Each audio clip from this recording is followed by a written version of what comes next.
¿Qué tal amigos de la Agencia Católica de Noticias Info Vaticana?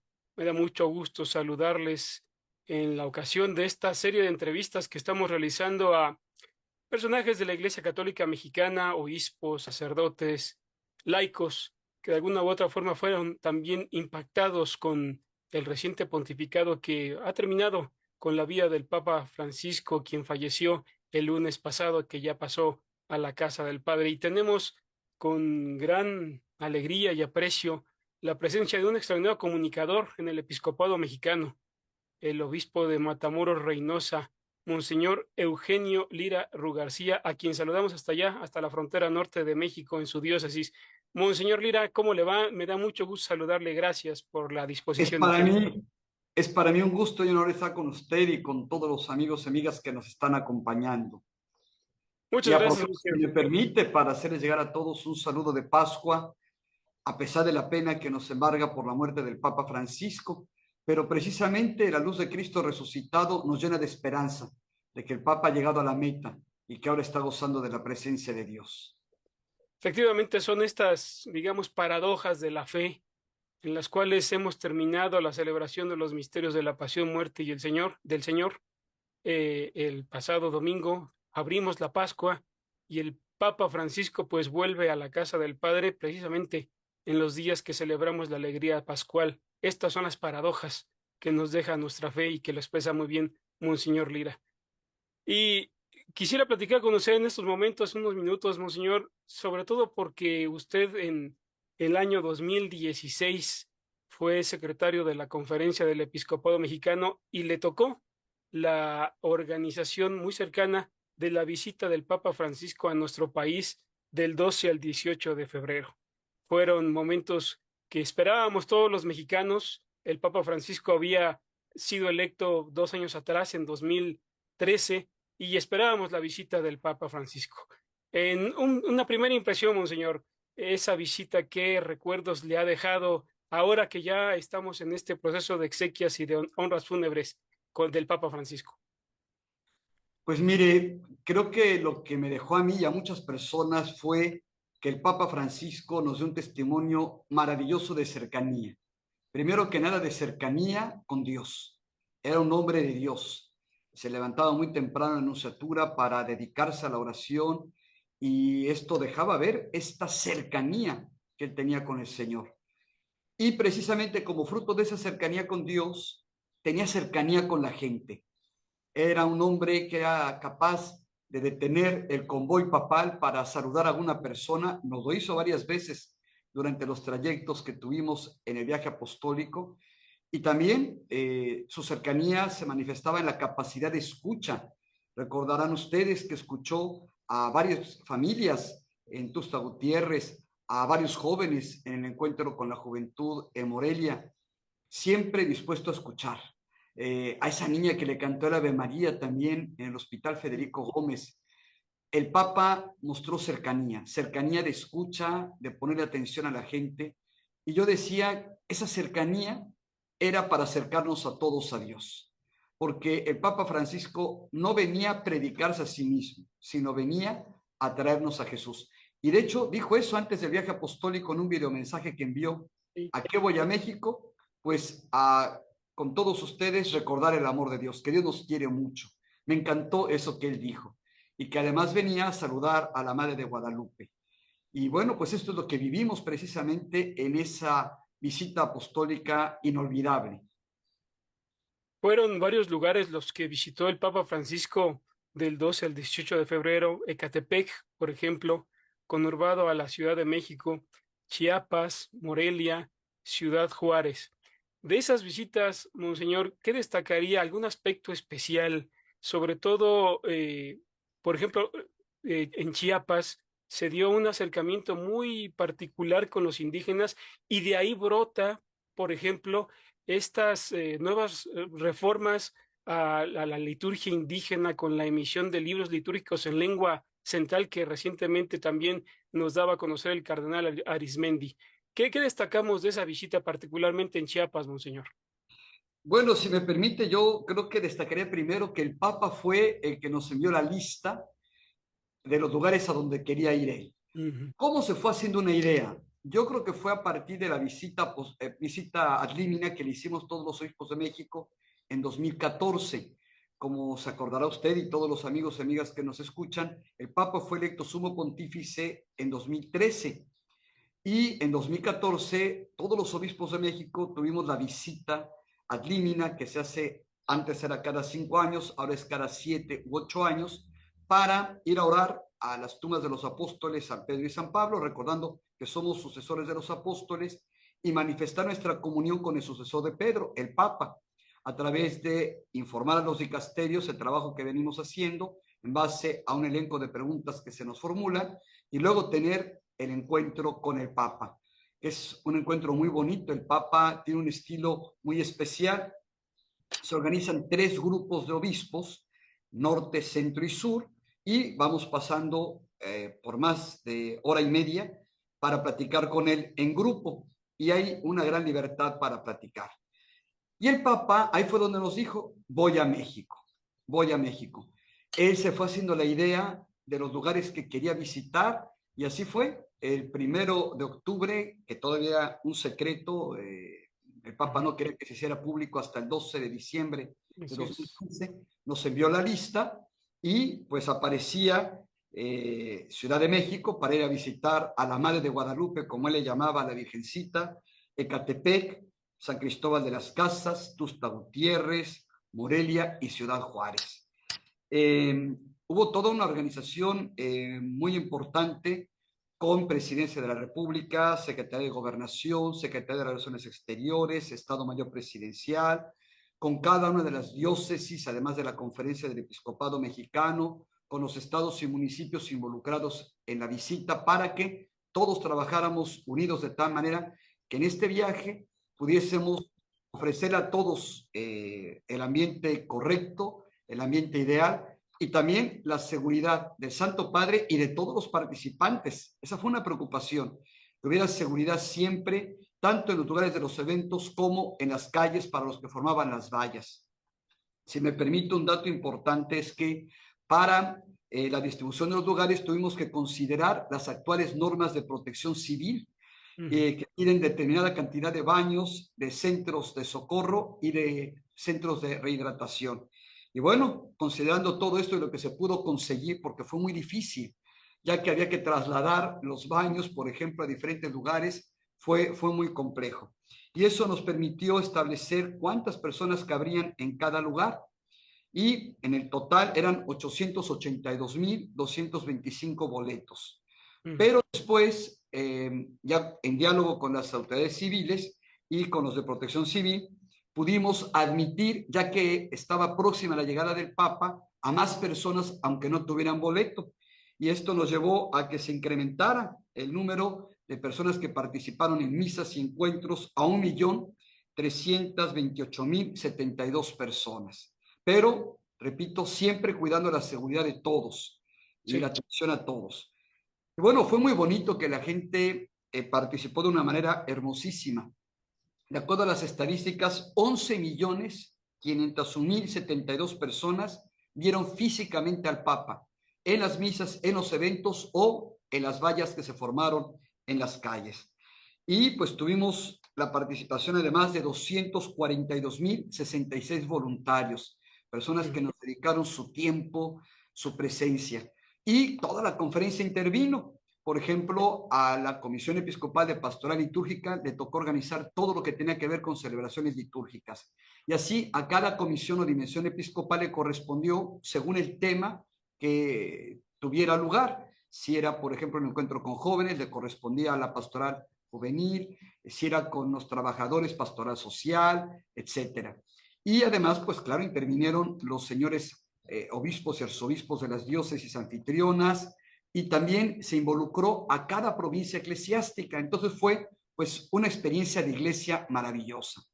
Y desde que llegó el Papa se mostró siempre cercano, siempre amable con todos. Recordemos que él decidió no tener ningún discurso en el aeropuerto, pero sí tuvo el encuentro con la gente por las calles, y luego al llegar a la Anunciatura dijo aquella frase hermosísima: pidamos a Dios por los que nos quieren y queremos, y por los que no queremos y tampoco nos quieren.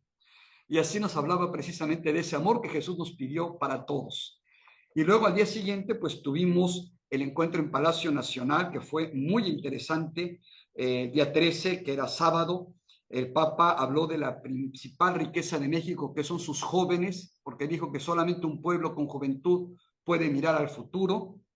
Y luego habló de que cuando cada uno se centra en sus propios intereses, pues se cultiva un terreno fértil para la corrupción, el narcotráfico, la exclusión de las culturas diferentes, la violencia, el tráfico de personas, el secuestro, la muerte, el sufrimiento, y que se frena el desarrollo.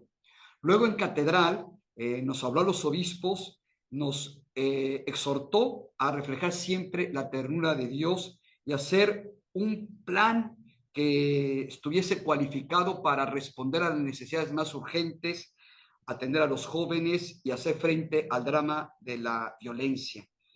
Y luego, pues en la Basílica de Guadalupe, me encantó, dijo que la Virgencita nos repetía lo mismo que a San Juan Diego: ayúdame a levantar la vida de mis hijos, que son tus hermanos.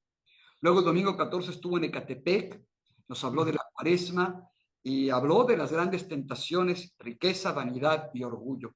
Y luego en el Hospital Pediátrico Federico Gómez fue particularmente sensible. Yo le voy a compartir que como tuvimos varios recorridos planeando la visita pastoral, pues fuimos conociendo a niños, ¿verdad? Y algunos casos dramáticos. Y el Papa estaba muy, muy consternado. Y luego una niña le cantó el Ave María, fue muy impresionante. Y el Papa nos habló de cómo tratar a un enfermo practicando la carinoterapia. Una frase tomada de Olga Bejano Domínguez, una pentaparapléjica, que decía que un enfermo, más que costosos tratamientos, requiere una terapia muy barata, la carinoterapia. Luego, el lunes 15, como bien dice usted, el Papa estuvo en San Cristóbal de las Casas y nos dijo que había que aprender de las comunidades indígenas, particularmente el cuidado a la tierra y la gratitud. Y decía, el mundo no es homogéneo, no debemos querer que todos seamos iguales. Al contrario, hay que mantener la propia identidad y conservar la sabiduría de los ancianos. Este fue un mensaje muy bonito. Además, recordemos que pidió perdón por los malos tratos que a veces sufre la comunidad indígena. Luego, en Tuxtla Gutiérrez, escuchó a una familia con un hijo adolescente con distrofia muscular, un testimonio que a muchos que estábamos ahí junto al Papa nos sacó lágrimas, la verdad. El niño le dijo al Papa, de 14 años, un adolescente, le dijo: cuando empecé a quedarme paralizado, me sentí muy triste porque ya no podía salir a jugar con mis amigos, pero ahora salgo muy contento en mi silla de ruedas a evangelizar. Escuchar eso fue impactante para todos y el Papa le dijo: Manuel, me gustó eso que dijiste, echarle ganas. Es lo que hace Dios, le echa ganas a nuestra vida. Hay que echarle ganas también nosotros. Eso fue muy bonito. Luego le habló una familia formada por una madre soltera, una familia cuyos progenitores sufrieron un fracaso matrimonial y ahora vivían una nueva unión. Y el Papa siempre habló de echarle ganas a la vida, como Dios hace con nosotros. Ese encuentro fue muy, muy emocionante. Luego el martes 16 fue la misa con los sacerdotes, religiosas, religiosos y seminaristas en Morelia. Y ahí el Papa nos habló de la importancia de la oración y de vencer la tentación de la resignación. Él decía, la resignación no solamente impide caminar, sino hacer camino. No le dejamos nada a los demás. Por eso, Padre, líbranos de la tentación de la resignación. Y nos invitó a aprender del testimonio de Tata Vasco, que ante el dolor de los purépachas hacía dos cosas: orar y hacer propuestas.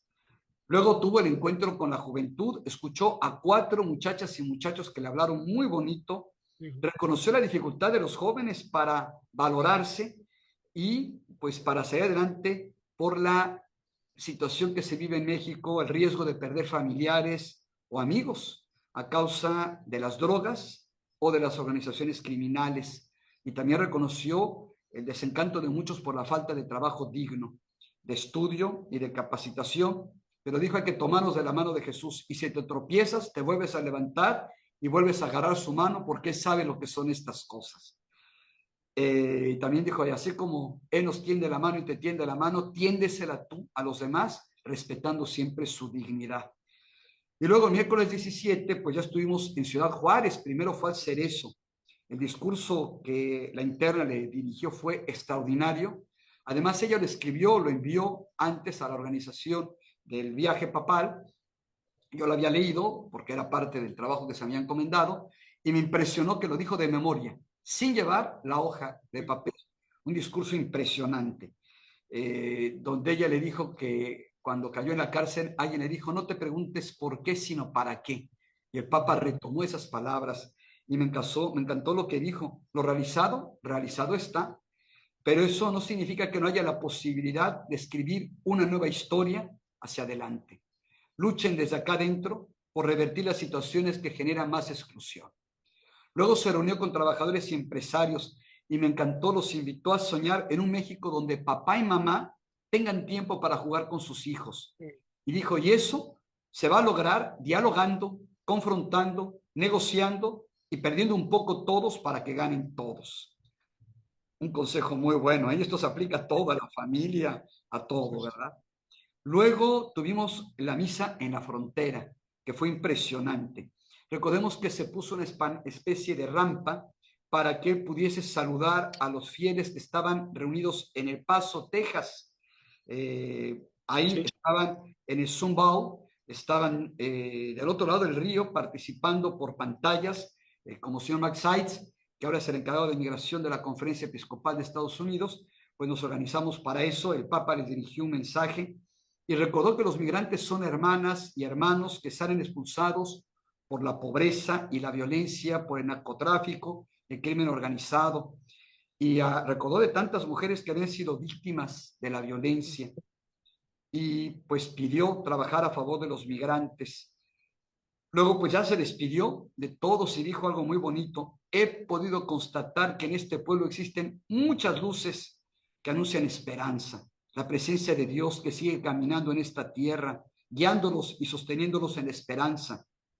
Muchos hombres y mujeres que con su esfuerzo de cada día hacen posible que esta sociedad mexicana no se quede a oscuras. Pues esto fue un poquito, ¿verdad? Lo que el Papa nos dijo. Era al volver a Roma, dijo que la visita había sido una experiencia de transfiguración, porque se dejó ver la presencia de Dios en este pueblo mexicano. Ha hecho usted un extraordinario resumen de la visita en tan pocos minutos y sí recordamos esos aspectos tan maravillosos, particularmente en la anunciatura, cuando el pueblo se volcaba a tributarle su cariño al Papa, pero también consecuencias pastorales muy concretas para nuestro país. Por ejemplo, como usted decía bien, de catedral, ese exhorto, ese discurso hacia los obispos tuvo un fruto. Por ejemplo, el proyecto global de pastoral de la Conferencia del Episcopado Mexicano. Y eso en estos momentos es, digámoslo así, una de las guías que está teniendo nuestra iglesia particular para ir hacia los 500 años de las apariciones de Guadalupe y también de la redención, de la redención de nuestra salvación, pues en el año 2033. ¿Qué experiencia, Monseñor, nos puede platicar de esa visita, particularmente hacia usted como obispo? Algo particular de cercanía personal que el Papa le haya dado a usted como obispo en esos momentos. Bueno, sí, tuvimos la oportunidad porque a mí me nombraron coordinador general del viaje apostólico, por eso estuve siempre en contacto con el doctor Alberto Garzbarri, que por cierto hoy acompañó al féretro del Papa, iba con un grupo que iba atrás del féretro, incluso adelante de los señores obispos y cardenales. Ahí estaba, me dio mucho gusto ver al doctor Garzbarri, Alberto Garzbarri, una experiencia, empezó con Pablo VI, ¿verdad? Luego con Juan Pablo II, acompañó a Benedicto XVI, y fue muy significativo porque con el viaje del Papa Francisco en ese 2016 se despidió de su cargo como responsable de los viajes internacionales del Papa. El doctor Gasbarri le dijo a Santo Padre, pues no pude disfrutar a mis hijos, pero ahora quiero disfrutar a mis nietos. Y el Papa le dijo, aceptada la renuncia, ahí sí ya no puedo protestar. Eso me lo platicó el propio doctor Gasbarri. Con él hubo mucho diálogo, se compartieron muchas cosas, toda la organización, y poco antes ya de la llegada de Santo Padre, pues me notificó que el Papa había dispuesto que yo formara parte del séquito papal. Yo pues me preocupé porque dije, ¿cómo voy a estar atento de los asuntos últimos, ¿verdad? Y me dijo, para eso hay celular, para eso hay celular. Y entonces, bueno, pues Santo Padre además, como era muy sencillo, muy cercano, sí hubo momentos en que yo tuve que levantarme para alguna llamada telefónica, ¿verdad? Para ajustar algunas cosas, pero fue una experiencia muy bonita. Pudimos recibirlo desde el aeropuerto, estar en el hotel sede de Séquito, luego acompañarlo en todos los traslados, en cada evento, comíamos con él. Y sabe que él tenía ese detalle que lo hacía uno sentir en confianza. Incluso en Morelia, pues estábamos comiendo con él en casa del cardenal Alberto Suarezinda, y yo me atreví, le estaban comentando algunas cosas importantes, y yo le dije, Santo Padre, yo no le voy a decir nada importante, solamente una pregunta, ¿se puso bloqueador solar? Y me dijo, no. Le dije, Santo Padre, es que trae muy quemada la nariz, y me preocupa porque todavía faltan más días. Y me dijo, ah, no, qué bueno que me lo dices. Y ahí estaba su médico comiendo con nosotros, y ya el cardenal Suárez Inda mandó comprar por ahí algún bloqueador solar para ponérselo. Pero yo tuve la confianza porque el Papa daba ese espacio a la confianza. Luego otro detalle muy bonito, cuando íbamos en el avión, ya habíamos subido al avión, terminando el encuentro con los jóvenes en Morelia, el Papa estaba muy emocionado, incluso él entraba primero al avión y después los demás ya subíamos. Pero en esa ocasión el Papa se quedó de pie en su lugar y nos estaba saludando a cada uno de mano. Y bueno, las mañanas también lo hacía, cada vez que subíamos al avión. Pero en esa ocasión el Papa estaba como muy emocionado. Y entonces, cuando ya habíamos despegado, yo me acerqué a su asiento y hablé un momentito con él. Y le hice un recuento y le envié los datos que me estaban dando del encuentro con los jóvenes. Y le dije, Santo Padre, mire nada más esto, qué maravilla, vea los comentarios de los jóvenes a través de las redes sociales. Y me contestó, mira lo que puede hacer Dios con un burrito. Se refería a sí mismo como un Sí, burrito, con mucha así es. sencillez. Pues fue una experiencia muy hermosa. Luego tuve la oportunidad de volverlo a ver en Roma en 2017 Ujú. y en 2018 porque fue la Navidad de Tamaulipas en el Vaticano. Y pues algo que me impresionó, el Papa que ve tanta gente, pues me reconoció y me dio un abrazo muy cálido y me dijo, recuerdo con mucho cariño mi viaje apostólico a México, agradezco todo lo que hiciste, la que hizo tanta gente, y platicábamos un poquito de detalles del viaje, eso me sorprendió mucho. Fue una constante las veces que lo pude ver de nuevo en Roma, se acordaba mucho del viaje, detalles, tenía una gran sensibilidad, la verdad. Yo creo que era fruto de que le ponía atención a la gente. Por eso no se Sí, le olvidaban los rostros, no se le olvidaban las personas. Y yo le voy a contar algo. En 2017 yo estaba ahí, lo fui a saludar, subí en la audiencia del miércoles, ve que a los obispos nos ponen al lado, y entonces él baja del papamóvil, empieza a caminar y saluda así, pero yo no me di cuenta que me estaba saludando a mí. Yo ujú. pensé que estaba saludando a un cardenal que estaba a mi lado, ¿verdad? Y no me atreví a corresponder al saludo, entonces vi que se quedó serio y ya bajó la mano. Y entonces ya cuando yo pasé, abrió los brazos así, me dijo, te estaba saludando, pero pues, no pensé que era a mí, ¿verdad? Pues junto estaba un cardenal, mucho más importante que yo, ¿no? Pero eran los detalles que él tenía, sí se fijaba, se acordaba de las personas, y yo pensé que me había confundido, entonces al darme el abrazo me dice, no sabes cómo recuerdo mi viaje a México, te agradezco todo. Entonces yo, no, pues sí sabe quién soy, ¿verdad? Sí. Tenía ese detalle, se fijaba en la gente. Tiene usted ahí, pues, ese recuerdo de la gratitud del Papa y en esta plática que estamos sosteniendo, Monseñor Lira, la extraordinaria forma de tratar a la gente con esa delicadeza que pocas veces vemos a través de los medios de comunicación. Pocas veces se da este reflejo de lo que el Papa realmente era ya en el trato cotidiano y con usted, particularmente con ese gesto de agradecido por el viaje a México, que es un detalle extraordinario que usted también va a conservar durante toda su vida y en su ministerio. Sí, la verdad sí, para mí fue eh, algo extraordinario. Cuando el Papa me dijo gracias por todo, pues no, fue para mí muy emocionante. Le confieso que lloré de emoción. Sí, lloré de emoción después de dar el abrazo, ya que estaba yo bajando las escaleras. Sí, lloré de emoción, ¿verdad? Porque pues fue un gesto muy hermoso del Papa. Algunas cosas más que me dijo ahí, que las llevaré siempre en el corazón, ¿no? y además que quedó muy contento. Él me Así, dijo que ya el cardenal Beretelo le había dicho que México era muy especial, dijo, pero no me esperaba esto. Superó con mucho lo que yo imaginé. Sí me lo dijo exacto. también.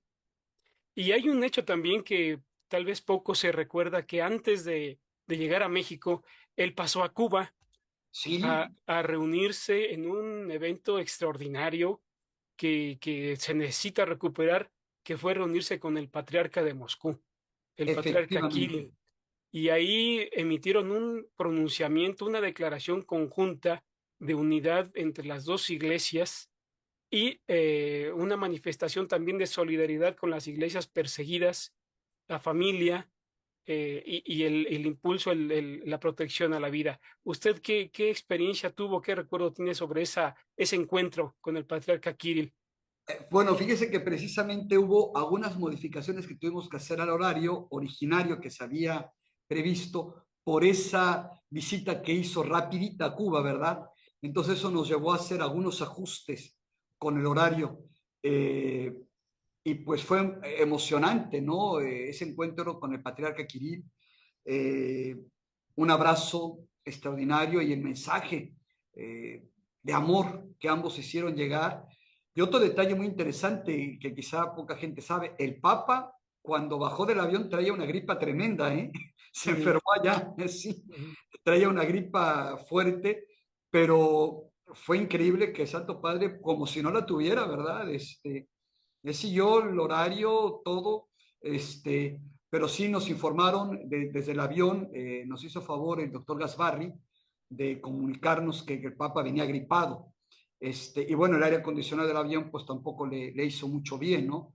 Los que padecemos un poco de las vías respiratorias lo sabemos, si vamos un poquito gripados, el aire acondicionado del avión es tremendo, ¿no? Y aún así, el Santo Padre bajó como si nada, lo vimos saludando como si nada, se acercó a la gente y al día siguiente y todo el resto del viaje apostólico, el Santo Padre siguió con el horario y con todas las actividades tal y como se programaron.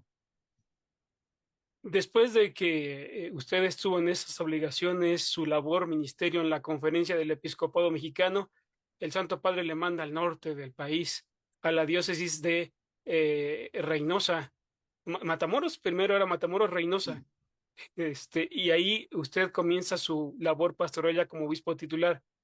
Pero recientemente, en los últimos meses, hay una novedad de este cambio, que no solamente es una nomenclatura. Matamoros se convierte en Matamoros Reynosa, y esto es un impacto que también refleja una sensibilidad particular de una estrategia, digámoslo así, de esa parte del país, por ser colindante con los Estados Unidos, pero también de impacto por los migrantes.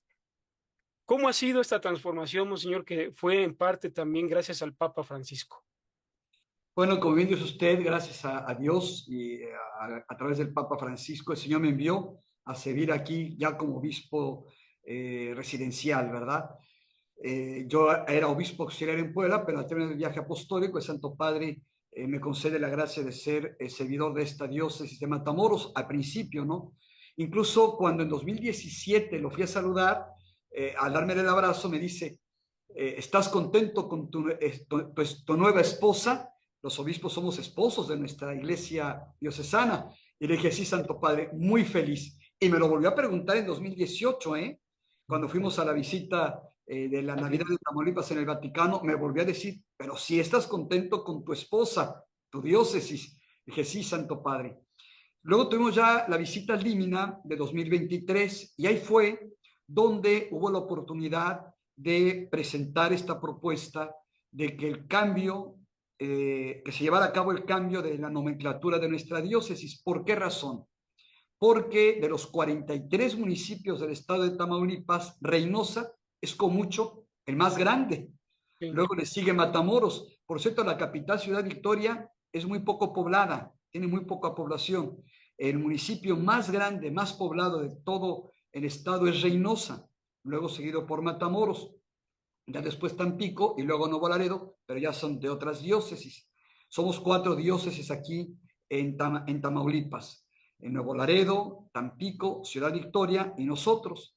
Entonces, presenté las causas, las razones por las cuales creía importante la mutación del nombre y también solicité una concatedral en Reynosa, que la parroquia que está en el centro de Reynosa se convirtiera en concatedral. Y a todo, pues el Santo Padre accedió. Eso pues fue una bendición muy grande. Se dio el cambio de nombre desde mitad del año pasado y luego la elevación de la concatedral la tuvimos el 3 de diciembre. Por cierto, fue muy bonito porque vino, claro, el señor nuncio apostólico en México, Monseñor José Spiteri, vinieron varios arzobispos y obispos de México, también nos acompañaron los obispos de la diócesis vecina de Bronzeville, el obispo Flores, que también forma parte del sínodo, y su obispo auxiliar, Monseñor María Vilés, y pues nos concedió Dios nuestro Señor que también nos acompañara el cardenal Christophe Pierre, nuncio apostólico en Estados Unidos. Fue muy bonito, muy significativo que el nuncio de México y el nuncio de Estados Unidos estuvieran en esa misa. Fue de veras muy significativo, obispos de México, obispos de Estados Unidos, porque pues somos frontera. Entonces, pues era bonito que manifestáramos esos lazos de unidad, esos lazos de unidad. Aquí lo vivimos mucho en la frontera. Fíjese que es muy interesante, tenemos abrazos binacionales de la ciudad de Matamoros con la ciudad de Brownsville y la ciudad de Reynosa con la ciudad de Hidalgo y de McAllen. Hay estas celebraciones, desde que estoy aquí hace 9 años, me hacen favor de invitarme y también al obispo de Brownsville, y todo comienza con una oración que dirigimos los obispos, respetando que algunos no son católicos, ¿verdad? Pero es muy bonito este evento.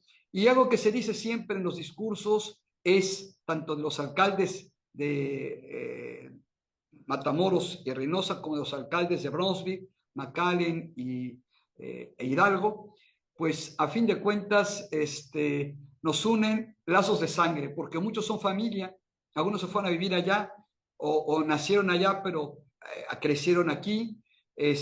Nos unen lazos culturales, nos unen lazos espirituales y religiosos. La mayoría somos católicos aquí y en la frontera de Estados Unidos, y pues nos une incluso la economía. La Sí. economía. Cuando tuvimos la pandemia, que estaban pues cerrados los puentes, no podíamos cruzar, ¿se acuerdan? Por motivos de seguridad en cuanto a sanidad, solamente con un permiso especial que se concedía. A mí me concedió un permiso especial porque estaba agonizando el obispo emérito de Brownsville, Monseñor Peña. Éramos muy amigos, cada martes yo comía con él, muy amigos, y bueno, pues me avisaron, yo solicité un permiso especial, me lo concedieron, pude estrechar su mano minutos antes de que falleciera, y luego pues estar en el funeral, también me concedieron permiso para cruzar. Pero luego tuvimos un evento en Reynosa con el alcalde de Reynosa, y en aquella ocasión hemos hecho amistad con los mayors de las ciudades fronterizas, se acercaban y me decían: señor obispo, pida ya que se abra porque se nos está cayendo la economía en el sur de Estados Unidos. Vivimos de lo que ustedes pues consumen cuando cruzan. Y sí, sí, se afectó mucho. Ya cuando abrieron, pues sí, muchas personas quebraron lamentablemente, porque pues es que es la relación que tenemos también hasta en lo económico. No verlo, pues es resultado de no conocer esta realidad, ¿no? Aquí pues vivimos así muy unidos. Incluso desde, bueno, el año pasado a Monseñor Daniel Flores y a mí, la ciudad de Brownsville nos concedió un reconocimiento por el trabajo con los migrantes. Estuvimos en el City Hall y pues Claro. también nos invitaron al día de la oración, a dirigir la oración. Ahora la vamos a tener el día 1 de mayo. Yo ya le pedí permiso, le pedí primero su opinión al presidente de la Conferencia del Episcopado Mexicano, a Monseñor Ramón Castro, y me dijo: vaya, vaya por favor, aunque no termine de estar todos los días en la conferencia, debe estar ahí, sobre todo por estos momentos históricos que estamos viviendo, ¿no? Pero es muy bonito este encuentro, y por eso fue muy bonito que ese día de elevación de la concatedral nos acompañaran también los obispos de Texas y el nuncio apostólico en Estados Unidos, el cardenal Pierre, que ahora ya está en Roma para las exequias del Papa y participar en el cónclave.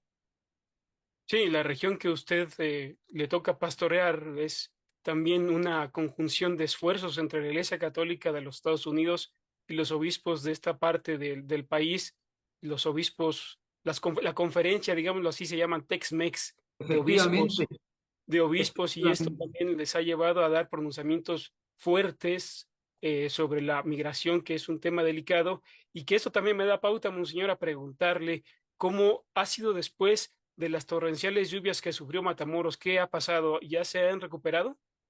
Sí, mire, tuvimos unas lluvias tremendas, primero en Reynosa, que sí causaron unos estragos terribles y lo que hicimos desde un principio, yo estaba regresando precisamente de una reunión de migración donde estuvimos los obispos responsables de la migración de las conferencias episcopales de Canadá, Estados Unidos y México. Por vez primera estuvo también Canadá con nosotros y hubo una representación del Consejo Episcopal Latinoamericano de CELA.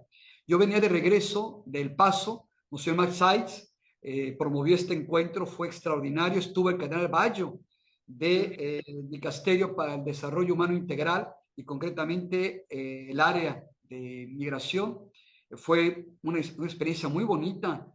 Celebramos misa, por ejemplo, en el desierto, donde cruzan los migrantes. Tuvimos encuentros con los migrantes, algunos que están varados ahí, no saben qué va a ser de su situación, ¿verdad? Muy complejo el asunto. Yo venía de regreso en el aeropuerto de Ciudad Juárez cuando me entero de lo que estaba sucediendo. Pero ya había que subir al avión, logré hablar con mi vicario general, que está en Reynosa, para que me ayudara coordinando todo en lo que yo volaba. Ya cuando aterricé me comuniqué con él, ya se habían organizado algunas cosas. Tengo unos sacerdotes extraordinarios que son muy creativos y, como decimos en México, muy entrones. Ya se habían organizado, ya estaban rescatando gente, ya estaban organizando llevar ayudas, alimentos, medicamentos, ya habían puesto en algunos salones parroquiales albergues temporales. Y bueno, yo me comuniqué con el alcalde de Reynosa para que en lugar de hacer cada uno esfuerzos por su lado, conjuntáramos esfuerzos, ¿verdad? Y desde el principio lo hicimos. Yo le dije, ¿qué necesita? Me dice, necesitamos lanchas para rescatar a la gente. Ayúdenme, usted que tiene comunidades pesqueras en Matamoros y también en Camargo. Pues así lo hicimos, nos comunicamos con las comunidades pesqueras y ellos viven de la pesca, ¿eh? Y sin embargo, no solamente llevaron las lanchas, se fueron ellos y sacrificando, que de eso come, pues estuvieron ahí ayudando en las tareas de rescate y luego se quedaron para llevar alimentos a la gente. Fue francamente impresionante. El trabajo de sacerdotes, religiosas, laicos comprometidos, fieles, fue extraordinario y pues creo que pudimos salir adelante. Ahora estamos en la etapa de reconstrucción y ahora tuvimos recientemente ahora otras lluvias torrenciales aquí en Matamoros, precisamente el lunes, pero pues gracias a Dios no fueron tan graves como las de Reynosa, aunque sí con cierto nivel de preocupación, pero pues es lo que nos ha tocado ahora y gracias a Dios la gente es muy unida y hemos podido salir adelante, gracias a Dios. Monseñor, para aterrizar nuestra entrevista y agradeciendo mucho esta disposición y extraordinario recuento que usted nos hace, no solamente de la visita papal, sino de la vida de su diócesis, que ojalá podamos platicar en otra ocasión sobre lo que viene para su diócesis. Y quisiera saber, desde su opinión, el próximo año estaremos conmemorando el 10º aniversario de la visita papal de Francisco a México del 12-18 de febrero 2016-2026. ¿Cuál sería el principal fruto que nos queda de esta visita? Fue un evento extraordinario, pero no es un evento estéril. El futuro ya ha dado ciertamente frutos. Pero ¿cuál sería el principal, monseñor, de esa visita a 10 años? Yo creo que a nivel eclesial fue que nos reuniéramos como obispos para elaborar el PGP, el Proyecto Pastoral Global de Pastoral. Creo que ese es un fruto maravilloso, pero también creo que hay muchísimos frutos más en los corazones de muchísima gente, frutos invisibles. ¿Se acuerda que publicamos de parte de la Conferencia del Episcopado Mexicano un libro en el que se condensan los discursos del Papa y todo lo que se le dijo al Papa también, que se llama Peregrino de Misericordia y Paz? ¿Por qué misericordia? Porque era el año jubilar de la misericordia. Y el Papa dijo, quiero ir con misionero de paz. Entonces conjuntaron las dos frases, se le propuso al Papa y dijo que estaba de acuerdo que fuera el lema. misionero de misericordia y de paz. Así. Y de hecho abrimos ese libro con un testimonio. Después de ver y oír al Papa, dan ganas de ser mejor. Eso me lo dijo una persona, por respeto no puedo decir quién, una persona laica, pero me lo dijo. Y después muchas gentes más me dijeron frases semejantes. Fue muy impresionante el ver que mucha gente sí se sintió tocada en su corazón por el Papa Francisco, que le animó a estar más cerca de Dios. Y esos frutos son tantos que sería muy difícil poder cuantificarlos, pero Dios sí sabe lo que se hizo en cada corazón. Monseñor Eugenio Lira García, agradeciendo mucho esta disposición, quisiera yo recomendar al auditorio, si es posible, que usted lea, no sé si se ve, ahí está. Así. Monseñor Lira no solamente es un extraordinario comunicador, usa las redes sociales de manera muy eficiente, sino también escritor. Y aquí tengo en las manos Comunicación Eclesial con Calidad, de Ediciones San Pablo, Publicaciones Paulinas. Ojalá usted lo pueda conseguir para conocer más de este pensamiento, de esta forma de comunicar que tiene un obispo que está peregrinando en la frontera norte y que conoció de una forma muy cercana, particular, como usted lo ha escuchado, al Papa Francisco. Monseñor Eugenio Lira, ¿algún mensaje final y su bendición, por favor? Pues me gustó mucho algo que dice el Papa en su libro Esperanza, la autobiografía, que al final diremos, no recuerdo una cosa en que no estuvieras tú. Dios siempre está con nosotros. Y esa es nuestra confianza, esa es nuestra esperanza. Él nos regaló un Papa extraordinario, nos mandará otro según su corazón. Él está siempre presente. ¿Y qué tenemos que hacer? Vivir con esa esperanza, saber que al final con Él todo acaba bien.